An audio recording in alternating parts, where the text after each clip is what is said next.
Bismillahirrahmanirrahim. Assalamualaikum warahmatullahi wabarakatuh. Alhamdulillah alladzi an'amna bi ni'matil iman wal islam. Asyhadu an la ilaha illallah sayyidul khalaiq wal bashar.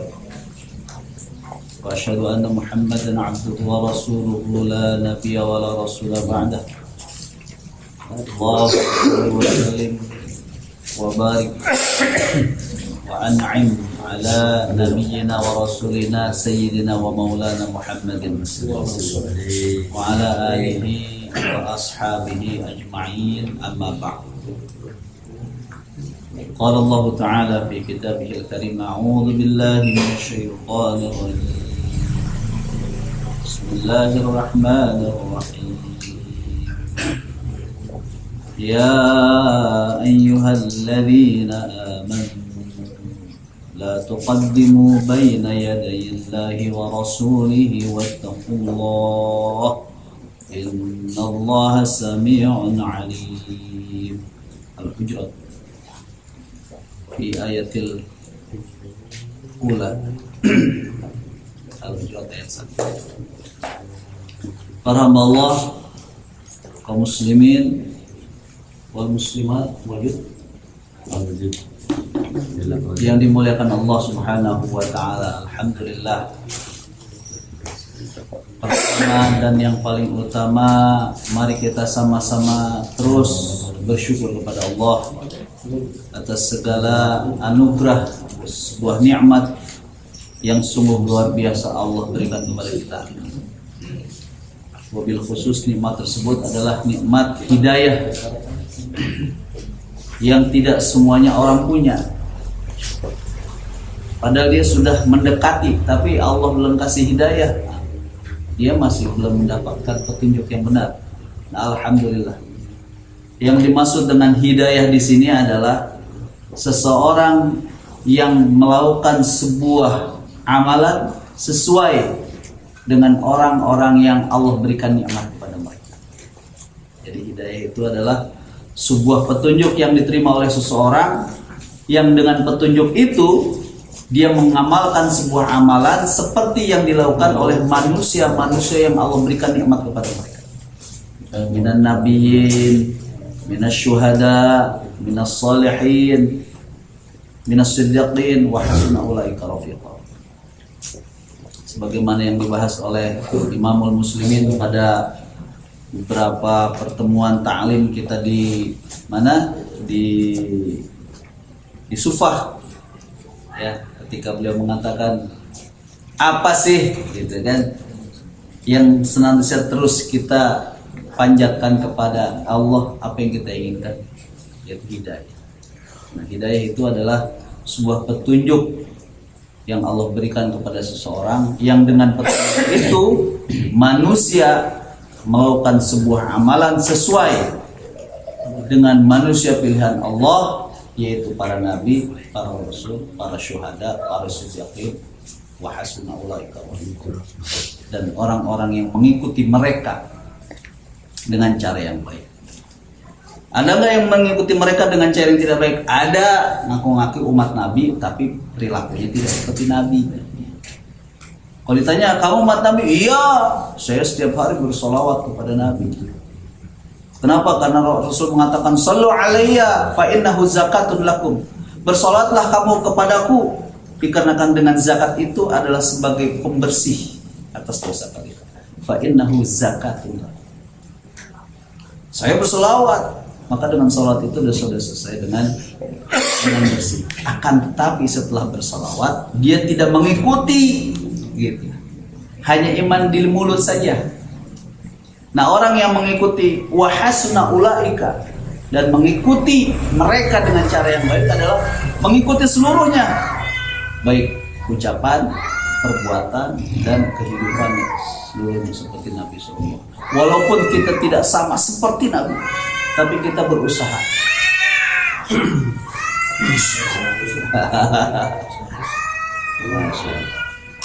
Baik para hamba Allah. Mubah itu siram teh. Kasih minum. Jadi para hamba Allah, alhamdulillah kita dapat petunjuk dari Allah. Hidayah, yang mana dengan hidayah itu kita menjadi lebih dekat dengan Allah. Caranya adalah kita mengikuti contoh yang telah diberikan oleh Nabi. Nabi kita perintahkan kita untuk membaca Quran, kita baca Quran. Walatil Quran tartila tadi ya. Bacalah Quran dengan tartil. Kita berusaha tuh tadi. Walaupun kemampuan kita beda-beda antara ustaz gitu kan dan umatnya, antara ana dengan antum, antara naib dengan rois, antara rois dan naib dengan wali, beda-beda mungkin. Tapi semuanya itu tidak mendapatkan sebuah kesia-siaan, pasti akan mendapatkan pahala. Ya, sebagaimana yang kita sudah tahu bersamalah hadisnya ya. Walladzi yaqra'ul Qur'an wa huwa mahir ma'a safaratil kiramil bararah. Yang bacanya mahir, dia akan seperti malaikat derajatnya. Walladzi yaqra'ul Qur'an wa yatata'ta wa lahu syaqqun alaih. Dan yang bacanya terbata-bata dan dia memiliki perasaan berat ketika membacanya, lahu ajron, 2 pahala. Pahala tilawahnya, pahala kesungguhannya. Cuma terkadang memang kalau hawa nafsu yang mengikuti kita, ada rasa malu itu. Aku datang kagak bisa mulu, akhirnya diketawain orang, akhirnya dibully, mundur pelan-pelan. Itu jadi pemikiran para umaro itu. Jangan sampai apa yang diberikan kepada mereka yang kita mau dia supaya lebih pintar, supaya lebih hafal, supaya lebih alim, tapi karena memang adanya hawa nafsu, jadi gede hawa nafsu. Gue jadi malu besok nggak datang. Udah mundur. Apa namanya? Muntaber. Mundur tanpa berita. Itu sebetulnya dipikirkan juga. Makanya tadi ketika gimana nih Ustaznya? Wasyawirhum fil amri lah. Musyawarahkan. Kira-kira kita harus tahu nih, ikhwan kita udah berapa lama kita ngumpul nih, masih kita nggak tahu apa namanya tabiat masing-masing. Ini orang ini kalau ditekan bukan lari nih, jangan ditekan. Orang ini jangan gitu, harus ada inilah. Anak pun begitu seperti di riasan. Ketika ada program seperti ini, nggak langsung ratain, semuanya harus hafal. Enggak. Ada orang-orang yang ketika orang udah hafal, tapi dia belum hafal, dia diem ngapalin. Itu kita tuh lagi mikirin dia. Dia itu lagi sabar, apalagi minder, gitu kan? Jangan-jangan besok lagi datang. Itu ya Allah, persis seperti yang dirasakan Rasul. Azizun alaihi ma'anittum. Rasul itu sangat merasakan sekali kesulitan yang dirasakan oleh umatnya, gitu. Jadi nggak sembarang langsung memberikan sebuah regulasi, Ustaz? Peraturan, kebijakan, gitu kan? Tapi harus dipikir-pikir dulu. Nah ini pikir-pikir ini bukan politik Ustaz nih, bukan politik ya, bukan politik. Ada dasarnya. Jadi yang dikatakan tadi, kalau misalnya nggak wahyu berpolitik, bukan. Kalau misalnya memang Rasul berkata itu tidak ada wahyunya, pasti berdasarkan sebuah kebaikan. Jadi ada seorang sahabat Abdullah bin Amr bin As. Siapa tuh? Abdullah bin Amr bin As. Abdullah anaknya Amr bin As. Amr bin As. As itu ayahnya As bin Wa'il. As bin Wa'il punya anak Amr bin As. Amr bin As punya anak namanya Abdullah bin Amr bin As. Abdullah bin Amr bin As ini adalah seorang yang sangat-sangat soleh. Sehingga apa yang keluar dari lisan Rasul ditulis sama dia. Sampai ada mengatakan, oh ya Abdullah, Rasul itu semuanya omongan itu kadang-kadang Rasul emosi, masa kamu tulis juga? Ketika itu Abdullah bin Amr langsung nggak nulis dia. Sampai kata Rasul, tulis saja lah terus. Kenapa? Karena sesungguhnya apa yang keluar dari aku adalah sesuatu yang berdasarkan kebenaran. Makanya Rasul disebutkan as-shadiqul masduq. Tidak hanya Rasul mengucapkan selalu ada ayatnya, tidak. Tapi ketika tidak dibarengi dengan ayat pun Rasul pasti berbicara tentang kebaikan. Ya, laisal birru an tuwallu wujuhakum qibalal masyriq wal maghrib, walakinnal birra man amana billah wal yawmil akhir. Dan di situnya ada Wa aufu bil ahdi idza ahadu. Wa aufu bil ahdi, dan apa amanat itu. Wa aufu bil ahdi, ini tentang perjanjian nih. Tepatilah sebuah perjanjian jika kamu sudah berjanji. Nah gitu. Itu salah satu. Jadi tidak ketika omong nih ayatnya ini tidak. Ucapan Rasul itu pasti dasarnya wahyu. Kita pun seperti itu. Jangan kita ngomong kecuali kebenaran omongan kita itu dalilnya ada. Walaupun dalilnya kita tidak sebutkan gitu ya. Seperti apa? Kita berjalan, ya kita udah jelas lah kalau berjalan kita sambil zikir ada dalilnya gitu ya. Kita nolong orang misalnya, jatuh dari motor kita nolong orang. Ada nggak dalilnya? Walaupun kita nggak hafal, tapi itu sebuah kebenaran yang dalilnya ada. Khairun nas anfa'uhum linnas. Orang yang terbaik adalah orang yang memberikan manfaat kepada orang, bukan kepada orang muslim saja. Khairun nas anfa'uhum. Mau yang jatuh orang Kristen kayak, mau yang jatuh orang Yahudi kayak, mau orang Yahudi kayak, kalau dia dalam kesulitan tolong. Bahkan ketika ada orang kafir yang meminta tolong, maka tolong dia, sembunyikan di rumahnya. Kenapa? Untuk agar bisa mendengarkan kalam-kalam Allah.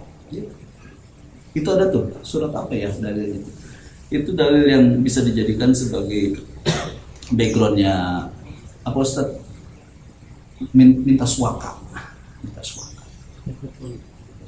Jadi kalau misalnya orang kafir minta tolongin dia, taruh di rumah ente. Terus kenapa? Supaya dia bisa mendengarkan Al-Quran. Ada lupa ya. Itu dalil katanya yang bisa dipakai untuk suaka. Jadi kalau misalnya ada orang yang lagi kesulitan tolong. Kenapa? Karena kita punya misi. Misinya adalah tauhid. Kita dakwahin dia dengan kebaikan kita. Sampai orang Yahudi pernah kan, rabinya itu, seorang rabi Yahudi yang ketika itu dia sudah siap mati lah. Ada Rasul ketika berada di tengah-tengah para sahabat langsung dicekek. Rasul itu dicekek. Bukan dicekek ya. Jadi Rasul pakai kainnya ditarik sehingga kainnya itu nyekek Rasul gitu. Nah, ketika sahabat melihat, sahabat udah siap-siap mau nyambut pedang. Kata Rasul, jangan, ada apa nih kok nyekek saya? Kamu punya utang Muhammad mas saya. Nah, kan belum waktunya katanya. Iya, tapi kamu punya utang, saya minta sekarang. Oh gitu. Sahabat kan belum waktunya. Oh, udah marah aja gitu sahabat ya. Data ya udah Umar, ambilin di Baitul Mal sekian. Terus sama Umar udah nyabut pedangnya. Si orang Yahudi ini, Rabi Yahudi itu takutan gitu.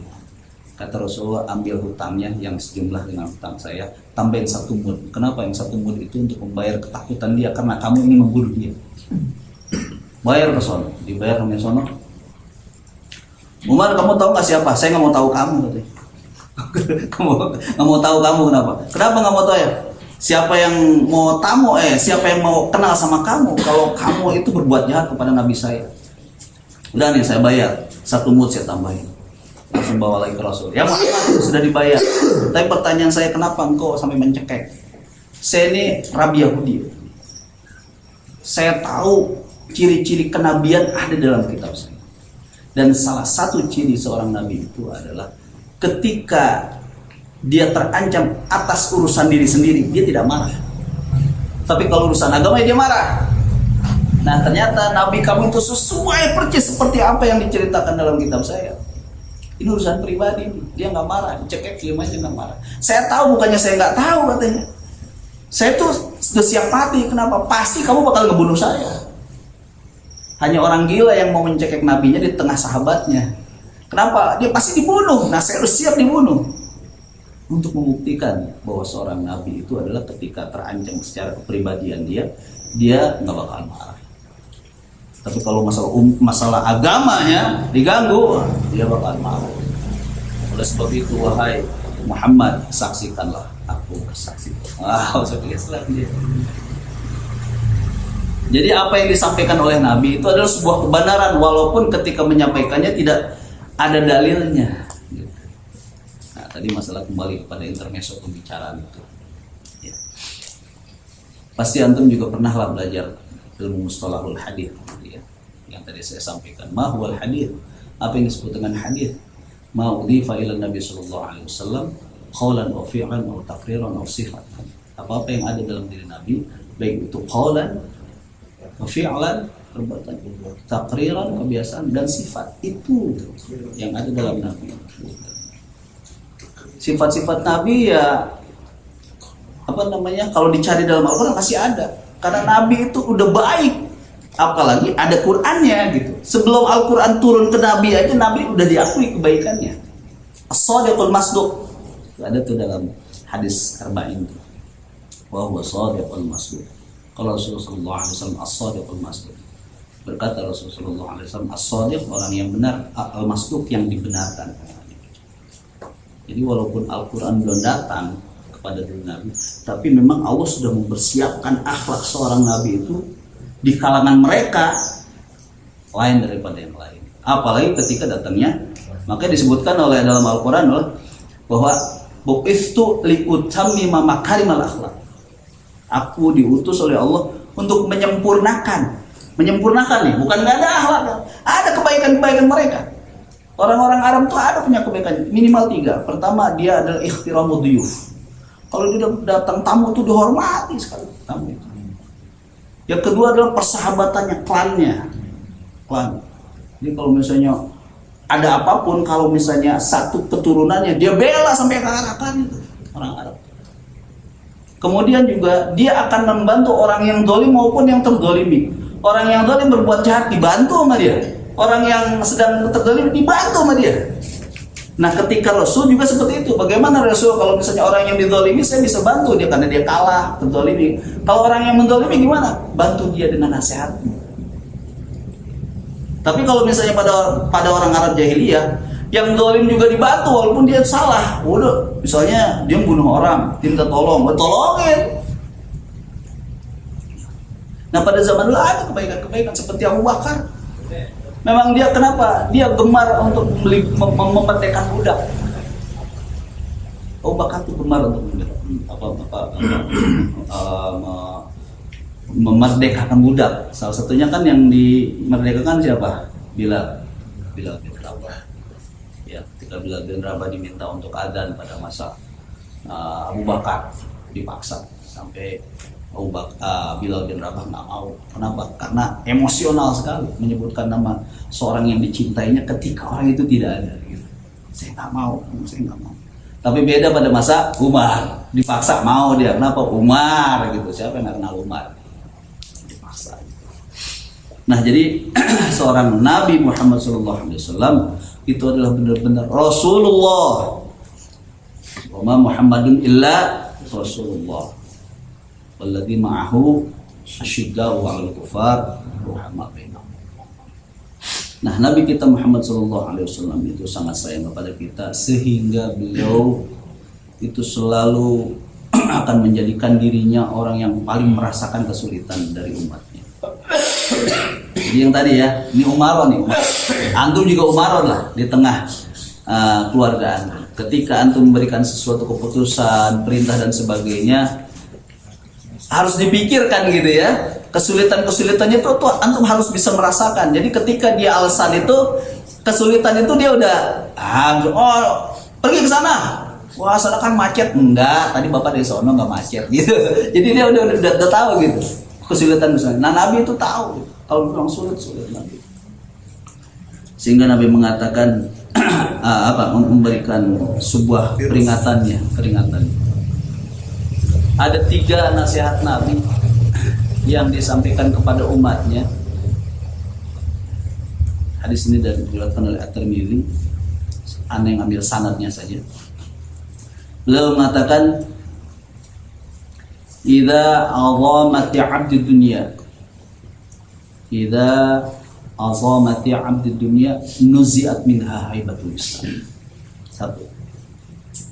Jika seorang hambaku sudah mementingkan urusan dunia, dia sangat tergila-gila dengan dunia, maka dicabut kehebatan, dicabut kekuatan.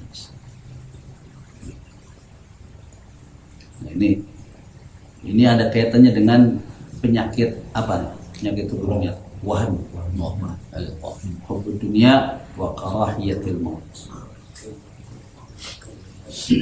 Nah, apa ciri-ciri orang yang hubbu dunia?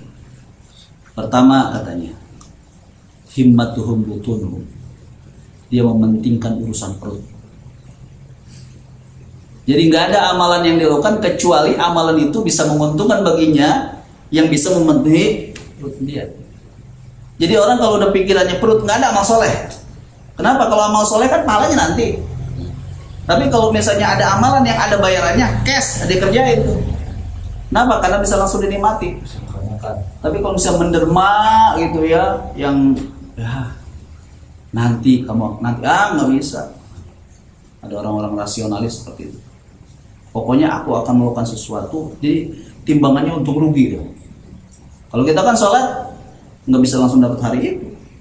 Apa yang kita dapatkan? Kemuliaan-kemuliaan dari Allah, penghapusan dosa gaib semua itu. Makanya kalau orang-orang yang nggak percaya sama akhirat, ngapain lu berangkat dari setiap hari 5 kali, hujan-hujan berangkat juga, panas-panas berangkat juga, bangun sepertiga malam puasa, ngapain? Gitu kan? Kenapa? Karena nggak percaya. Makanya selama-lamanya itu seperti rel kereta itu, orang yang beriman tidak beriman tuh. Kenapa nggak nyambung? Ngapain lu? Ngasih, ada orang naik motor ngasih orang 50.000. Ngapain? Saudara bukan siapa bukan? Kamu buat baik kalau misalnya dia ngasih baik kalau kita baru kita gitu dihitung aja. Untuk perut. Yang pertama, himmatuhum butunuhum. Yang kedua adalah qiblatuhum nisa'uhum. Kiblatnya nisa mereka, wanita-wanita mereka. Banyak orang yang pejabat yang titelnya tinggi dikarenakan kebutuhannya yang didorong besar oleh wanitanya, maka dia ngikutin. Sampai Rasul juga begitu kan? Rasul ditegur oleh Allah dikarenakan Rasul, janganlah kamu mengikuti keinginan istrimu.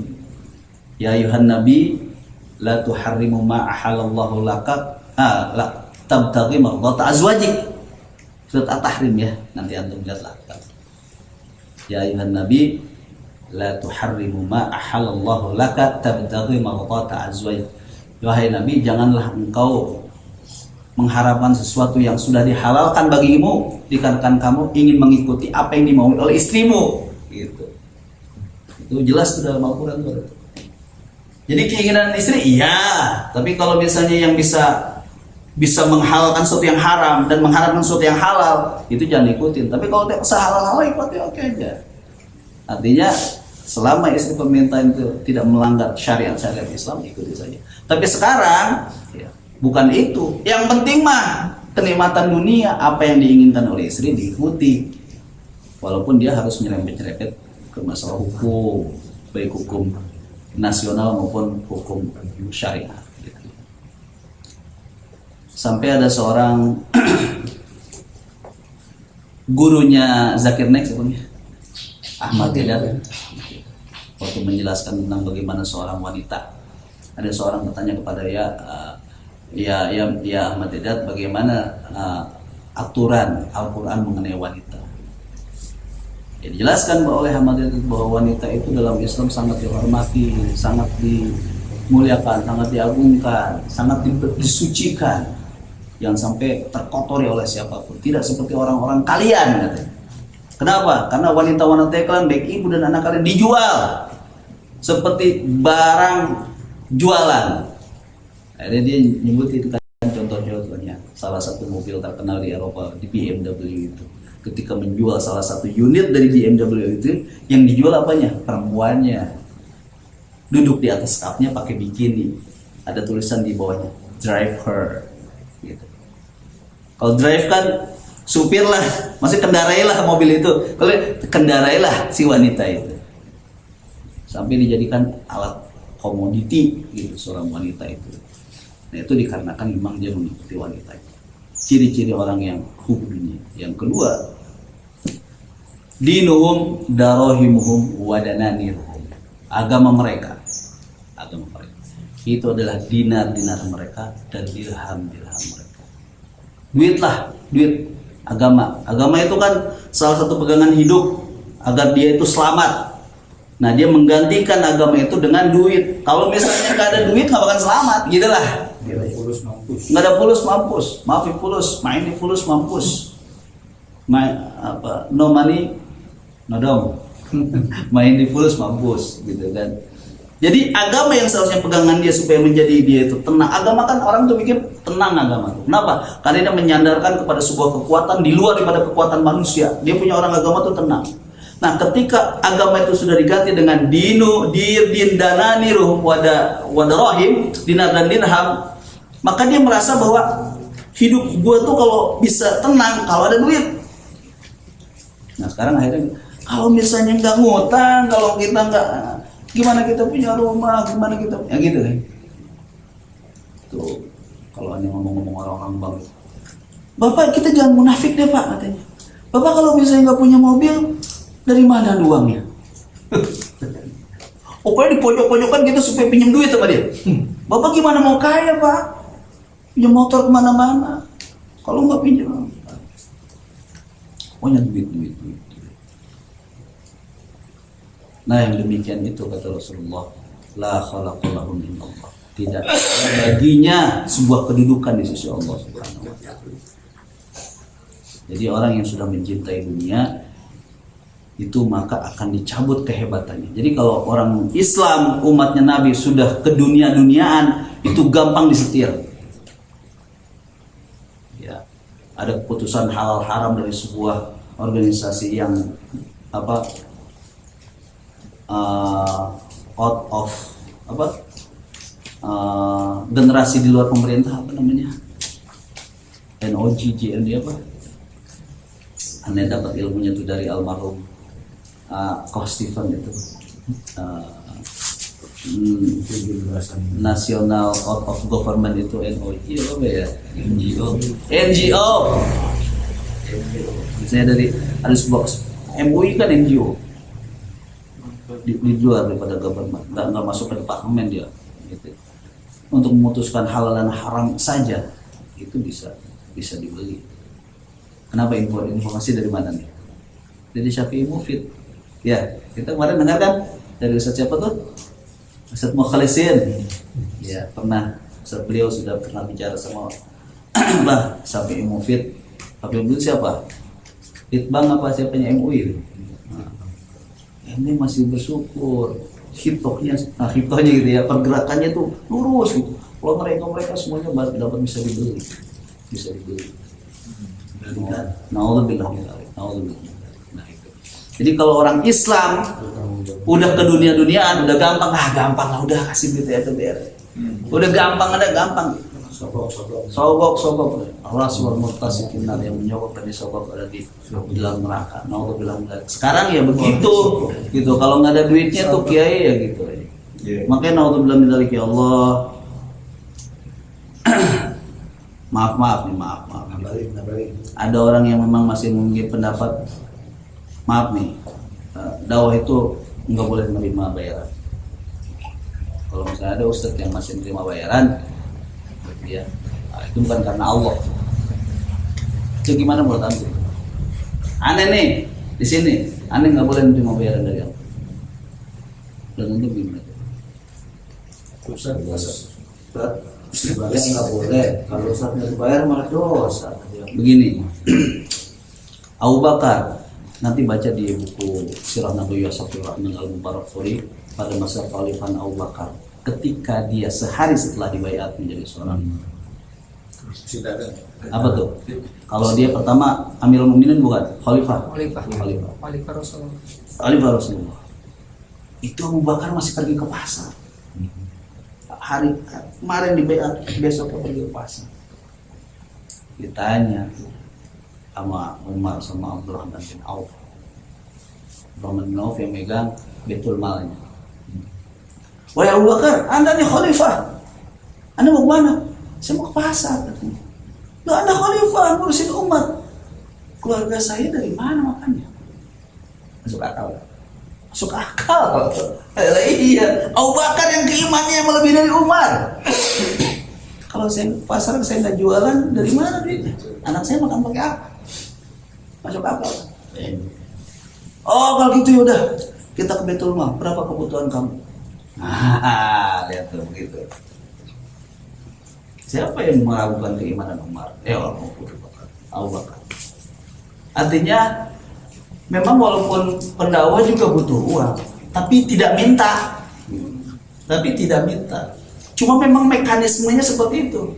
Ketika ada orang yang memang mereka ngurusin urusan kita, umat yang bertanggung jawab, begitu. Umat diurusin sama Abu Bakar. Abu Bakar nggak makan dia. Siapa yang ngurusin? Baitul Mal. Jadi antum dosa ketika ada ustadz yang nggak makan gitu. Kenapa? Karena dia ngisi ke antum, ngurusin zakat, ngurusin ada sengketa, ada apa. Dia ngomongnya keagamaan ke antum. Nah ketika ustadznya jualan, gitu kan, ustadz jualan mulu nih, gitu kan. Anda ngambil dari situ. Yang kedua, ada sebuah hadis. Ini artinya aja nih, yang Anda pahami hadisnya. Ketika Rasulullah memberikan uang kepada Umar nolak. Wahai Rasulullah, jangan saya deh. Ada orang yang lebih berhak dari saya. Kata Rasulullah, udah terima aja Umar. Selama engkau tidak mengharapkan dan tidak berlebihan. Saya tahu. Nah, adapun engkau nanti mau memberikan nama siapa, itu sudahkah kamu ke dia? Itu. Ngerti ya? Jadi Rasulullah mengasih ke Umar, tapi Umar merasa enggak, jangan saya dah, Rasul masih banyak orang yang lebih pantas. Umar, saya mau niat baik dari kamu nih, terima aja. Nanti adapun kamu merasa hak atau tidaknya, kamu nanti kasih lagi ke orang yang berhak. Kenapa? Karena Rasulullah itu ingin berbuat baik ke kamu. Satunya adanya, manfaatnya adalah kamu menghargai pemberian orang. Anda mau ngasih antum nih, saya jangan aneh, saya kasih yang lain aja. Lama 3, saya kalau gua kasih, terima gitu kan. Nah anak sama bapak nih. Orang tua kita tahu lah, kita tuh kemampuannya seapa gitu ya. Tapi ketika ngasih kita, itu ada nilai sendiri, bukan dikarenakan ente nggak mampu, tapi saya pengen berbuat baik sama ente. Adapun setelah itu ente mau ngasih ke siapa, itu serah ente. Gitu ya. Jadi seorang khalifah pun itu tanggung jawab umat sebetulnya. Nah itu tidak ada nih dalam organisasi Islam sekarang tuh nggak ada. Makanya ustadz yang ada dalam organisasi berbisnis juga. Kenapa? Karena Baitul Malnya nggak jalan.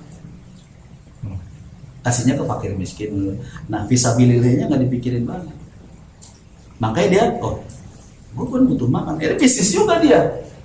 Nah kalau bisa udah bisnis, udah agak sedikit kendor dakwahnya antara hal haram itu udah. Kalau mereka mah hal haram dilewatin, maklum pengetahuannya kurang. Tapi kalau misalnya ada pengetahuan, kemudian dia berbisnis kalah pengetahuannya sama nafsunya, kemakan ya Ustaz banyak juga sekarang. Kalau dalam Islam dulu begitu, ada Baitul Mal. Amir Mukmin digaji, Amir Yasa digaji. Dosa enggak ada bilang itu dosa. Kenapa? Karena itu sirohnya seperti itu. Dikasih bisarohnya gitu, bisaroh. Walaupun kata Naib, aneh dikasih bisaroh setahun 300.000, itu juga terakhir dapat zakat. Bukan gaji itu mah bisaroh. Bisyarah itu basyir itu kabar gembira, penggembira lah gitu. Cuma ya kita naumin. Ya aneh juga bisnis, tapi bisnisnya yang bisa kita atur gitu. Yang kita bisa atur yang umat bisa. Jadi kalau misalnya ada ustadz yang capek karena kerja, jangan diomelin. Kenapa? Karena memang mereka digaji. Doain. Sebesarnya dia. Ini aneh nyampaikan unak-unak ini. Kenapa? Amir aneh tuh nggak bisa datang setiap ada musyawarah. Kenapa? Karena kerja. Nangis aneh sebetulnya. Ya Allah, dia butuh uang. Kalau misalnya dia musyawarah, dia nggak dapat uang, anaknya gimana? Terus dipikirin itu. Karena dia mikirin kita umat. Gitu ya. Jadi kembali ke itu. Kalau seorang muslim sudah sudah orientasi hidupnya dunia, salah aja. Karena waladina kafaru yuhibbuhum kahubbillah, orang-orang kafir itu mencintai dunia seperti mencintai Allah. Waladina amanu asyaddu hubbalillah, dan orang beriman itu cintanya kepada Allah itu lebih daripada mereka mencintai seperti mencintai dunia. Jadi pokoknya mah orientasi semuanya harus ibadah kepada Allah. Yang kedua, idza turikatil amru bil ma'ruf wa nahy 'anil munkar, ya, hurimat 'alaihim barakatun min ruh. Jika kamu meninggalkan amar ma'ruf dan nahi munkar, maka Allah haramkan keberkahan dari Quran. Dan kalau kamu sudah meninggalkan amar ma'ruf dan nahi munkar, artinya kamu tidak, ya amar ma'ruf ya, kita merintahkan kepada kebaikan. Perintahkan kebaikan itu tidak selamanya pakai lisan. Bisa juga pakai sindiran, atau bisa juga dengan akhlak kita. Kita nggak ngomong sama dia, tapi kita tiap hari keluar sholat, ketemu dia, assalamualaikum Pak. Itu sebetulnya sudah amar ma'ruf. Dia melihat kita pergi ke masjid, ya gitu kan. Nah banyak orang yang mengatakan bahwa sholat kan cukup di rumah, nggak perlu di masjid.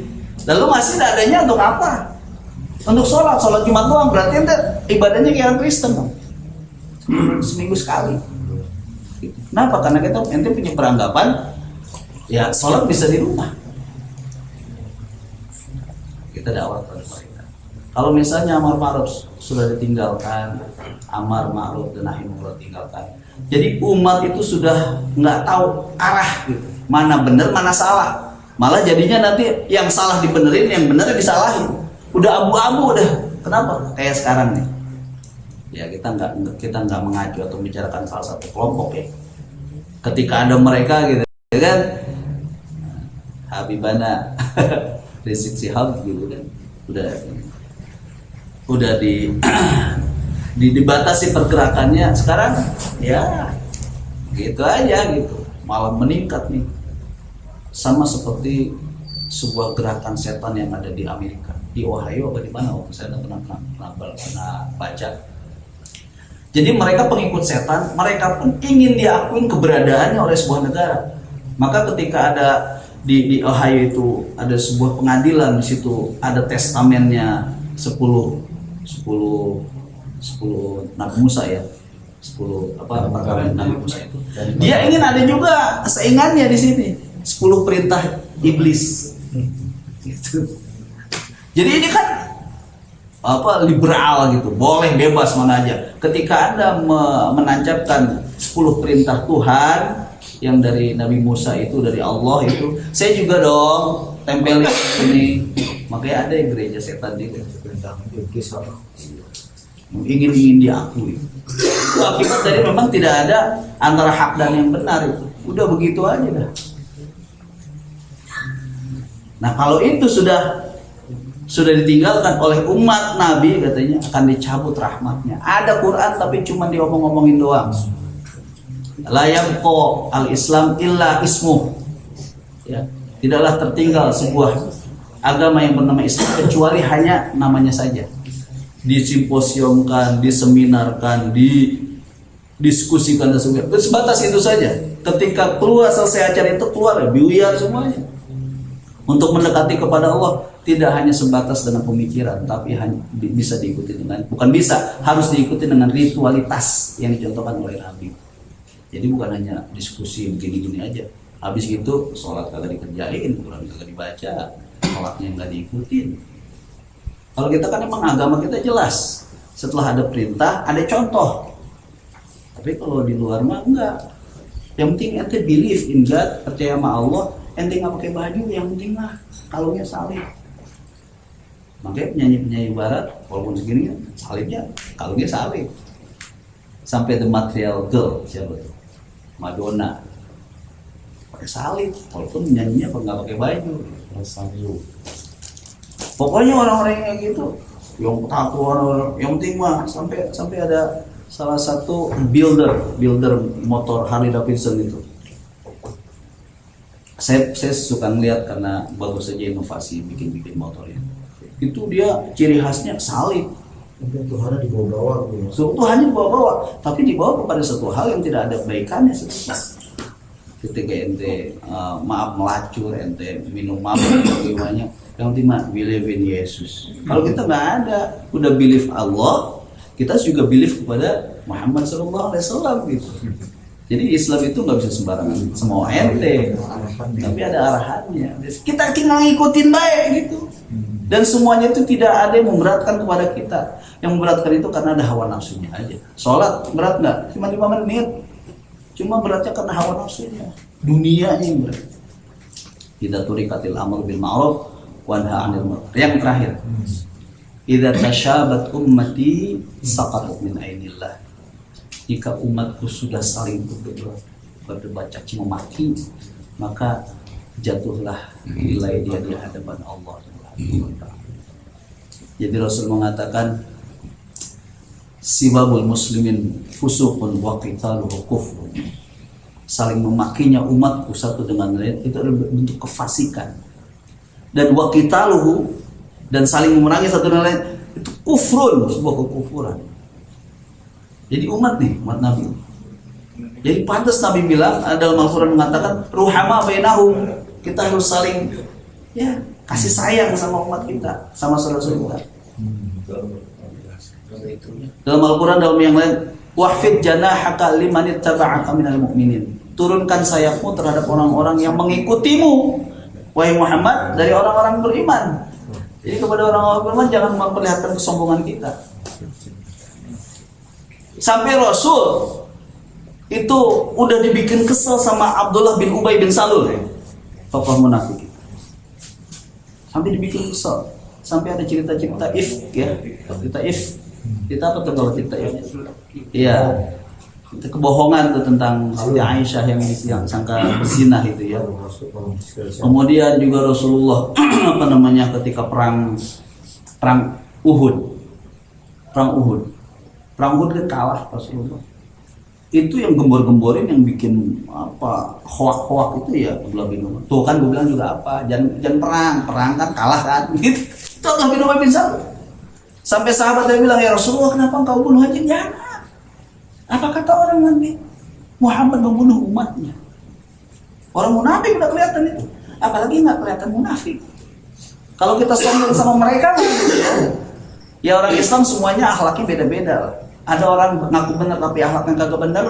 Ada orang ngaku benar tapi dia benar. Yang penting akhlaknya. Akhlak di atas ilmu. Dia berilmu tapi nggak berakhlak, kacau. Nah itulah barang Allah. Sibabul muslim fusukun wa qitaluhu. Jangan kita mencaci maki. Jadi dalam Islam kecuali boleh nggak kita jidal, boleh nggak kita berdebat, boleh. Tapi dalam Al-Quran disebutnya berdebatnya kita itu bukan dengan orang Islam, berdebatnya sama orang kafir. Wajadilhum billati hiya ahsan. Jidallah mereka dengan cara yang baik.